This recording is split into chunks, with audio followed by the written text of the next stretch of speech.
G'day everyone, how's it going? A bit of a channel update. I haven't had one for a while, been busy with work, um, and just haven't had a real lot of time to um, post anything. And I do apologise to everyone out there that I haven't got round getting a comment on your videos. I have watched most of them in between breaks and stuff at work, but unfortunately I just haven't had time to not copy, but um, put a reply or anything down. It's not saying that I haven't watched them. So excellent work, and to my usual guys, John, Steve Mottram, Peter's Plastics, Farron Adams, Model Art, 633, the Rebels at Cloud, Clive Crow. G'day everyone, all you regular guys that comment on my stuff. Yeah, thank you very much for some of your kind words, and a few things are going ahead with the channel, with a group build starting next month, which is I've got some interest in, which is good. So a bit of a channel update ski. Put a little bit of paper down here. Right, usually during what I've been up to. So the Spitfire for John Moore's models Operation Torch group build, I was all going ahead on this one, ready for decals and everything. Painted the blackouts and things for the overpainted for the British markings, and then I went to do the decaling work, and then me by my stupid idiotic self realised that I put that on the wrong side. So now I've going to have to mask this back up, respray it all, and move it over to there. But the Spitfire is I really want to get this one finished, and so that'd be something I'm going to do over the weekend. I just don't know. I've had a couple of stupid stuff ups, and I'll show you another one now as well. The other one group build that I was working on was the Foreign Service group build, which I was building the Ashy Mirage. Now I got to the decaling stage, and it was looking really good. Was happy with it, and I had to use some really strong decal softener, which was I was using the polyscale to get some of these decals to curve around some of these tight bends. They were a bit difficult, and in the process, adding these decals here on this side, I had them on this side as you can see, and I touched them with my finger. This decal stuff is really good, but it softened, went through the clear coat into the paint. When I moved it, it smeared it,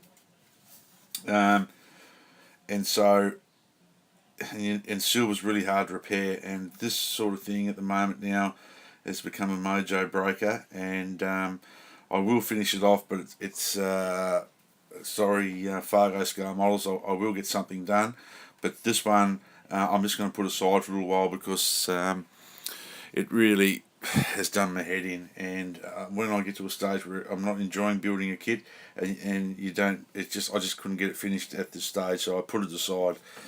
But it will be refinished. In the process of doing that, I needed something just to get the mojo back happening again, or just get myself back into building models, and so I've been working on a Tristar Dragon Italeri Revell final boxing of the FW190 F8 ground attack.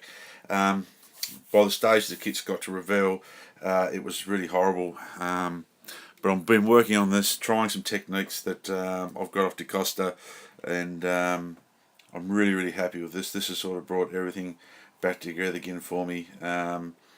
Doing some variation in panel lines, using some different techniques that I've never used before, and I'm really chuffed the way this has come out. Just using different techniques to do just different oil stainings, and then highlighting with oil paints and things like that. So yeah, no, I'm really happy with it, and this is just in this final stage shortly. I've just been finished off. I'm just letting some paint harden up now for a day or so, and then I can add the canopy, mask a few things up, and it looks great. I'm really happy with it, and it's sort of brought the mojo back together. The other thing I've been working on in bits and pieces is Steve Mottram's Gulf War group build. Been getting some stuff done on the Abrams. Working on the anti-slip texture, which I've been doing in between bits and pieces as well because it's a bit time consuming. But I'm happy with the way this is starting to turn out. I got some reference photos, so I've been masking the areas up, been putting down some surface, Mr. Surfacer 1000. Then, as it's tacking off, I'm using an old brush and I'm stippling it round to get the texture effect, and it's dried up really well. So I'm going to continue doing that. So now that I end up getting some paint for it, it's full steam ahead with this as well, which I'm looking forward to do. Since I've seen Steve Mottram's kit, thanks Steve for letting me know that it is an old kit, but it looks good, and I don't think I've had a bit of trouble the same as what Bez Beasley's had with his too. G'day Bez, I forgot to mention you, mate. Shout out. It's I've never done anything like this before, and I'm quite happy the way it's done. It's just taking a little bit of masking and experimenting, but yeah, no, it's going to look good once the paint's down, so I'm happy with that. The other thing I found out too for aircraft modelers or military modelers, there's a couple of things on the internet now where we can print out these A4 size display sheets there for free.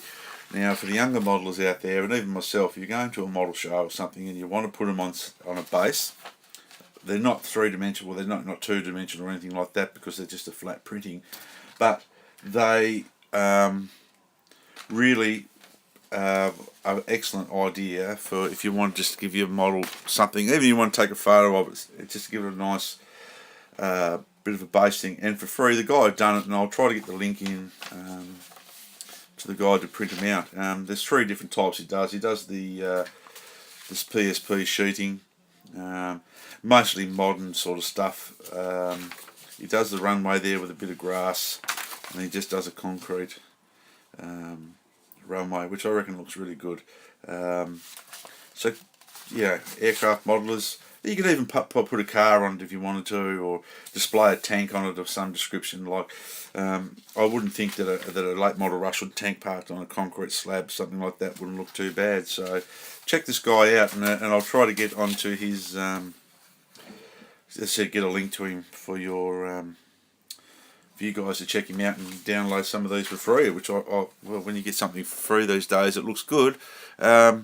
He does suggest too that to put some a layer of sandpaper and glue this to the sandpaper so we get some texture through there, but I really wouldn't bother about it. I mean, if you just wanted something, you could put it in an A4 size picture frame, carefully glue it down to, you don't want the glue to bubble this, so just use a glue stick and glue it down to the glass on the outside of the glass of the frame, and you'd have a nice little base there, which I think is quite a good idea, especially for the younger guys who want to display their models and haven't got the skills or not confident enough to display anything. It just gives it a good different effect.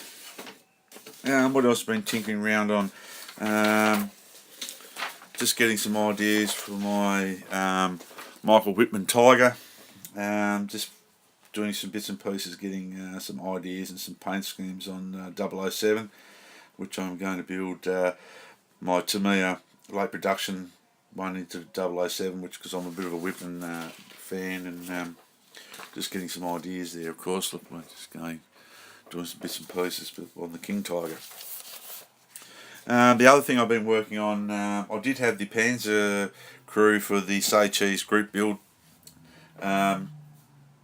which I can't do because I can't afford to go and buy an early model Panzer tank or anything. So I'm going to go and use some combinations. I've been studying some things for the Say Cheese group build. So I'm going to work on some IRA figures and build them in a out of some bits and pieces I've got left over out of some other kits, some American and British soldiers, some old Dragon and Tamiya ones, and I think I can build them because they're sort of a motley bunch, and use a bit of anything and everything they can get hold of, so weapons and civilian clothes and shoes and things like that. Plenty of reference now that I can sort of get on the internet, and some very interesting little dioramas that I would like to do And the way that I'm going to set one of these out is I'm going to build in a shadow box, so you're actually looking into a picture frame. So the picture frame, the figures will be set back, so you're actually like trying to look into a figure. Like you look, the figures are the picture. So that's what I'm working on now. So if I'm looking at doing something like this, something not overcomplicated, but if I can build brick walls and things myself and gates, and I only need 1 or 2 figures, the civvies are probably harder. They'd be nice to have something to break the contrast up a little bit, but I think that I'm going on the sort of the right track, and with our model club in town, and with our group, I was sort of just asked, we want to do something different, and so I thought, just there's heaps of things I can do, so because it does really interest me as part of my heritage, and just basically using a collection of American and Russian and French FNs, SLRs, M16s, Kalashnikovs, RPGs, anything they can get a hold of, Thompsons in the early days, and so I think it's something that's a nice bit of a history buff lesson. So I have printed some things out here which I so using RPGs. I think that's a G rifle, it might be an FN, SLR. So and just things like that.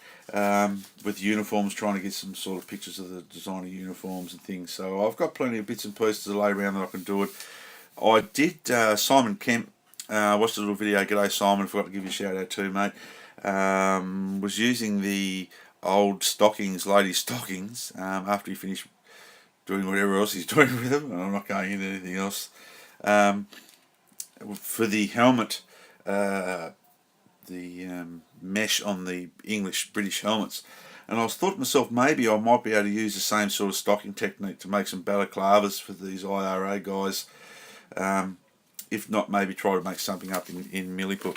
So looking very forward to starting on that one for the Say Cheese group build. I said I was going to do the Panzer crew, but sort of haven't got the coin at the moment. And I went to go and get like a cheap Tamiya kit in our hobby shop, and we haven't even got one. And I wouldn't mind. They got one of those Vesta kits in, like John Moore's doing one of the T90s, and it was over $60 Australian. I went, blimey.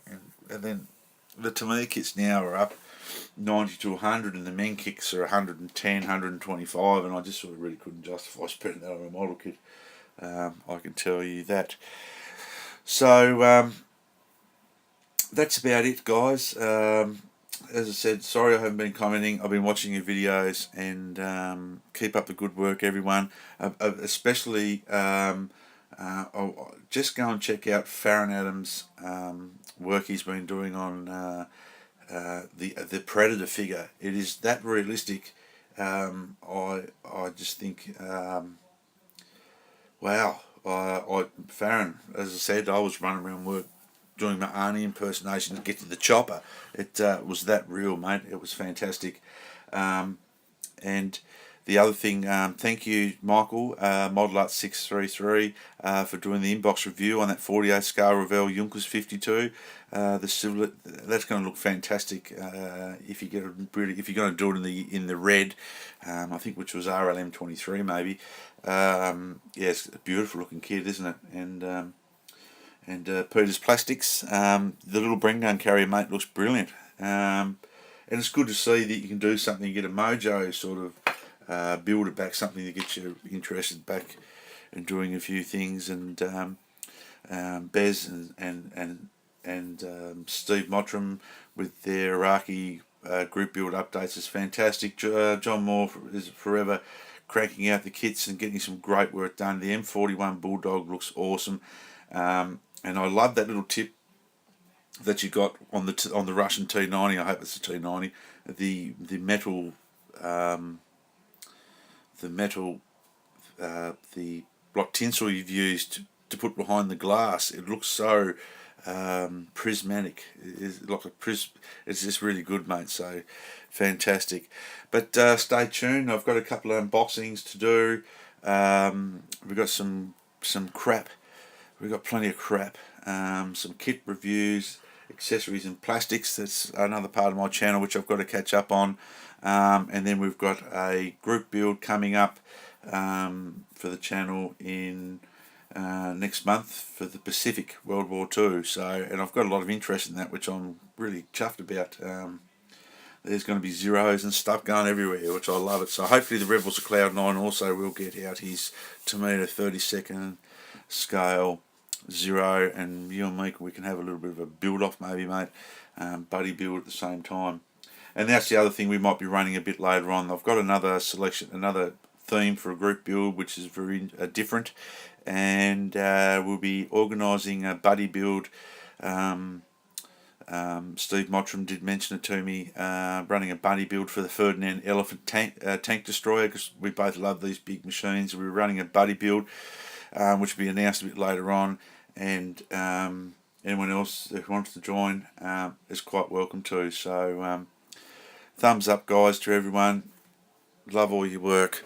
I really do. 2 double thumbs up. And look, I'd like to catch up with you all and chat and stuff like that. But yeah, it's just been pretty hard lately. So until then, take care, model hard, and remember, with a tiny little bit of effort, you can get a good result out of an old kit. Bye.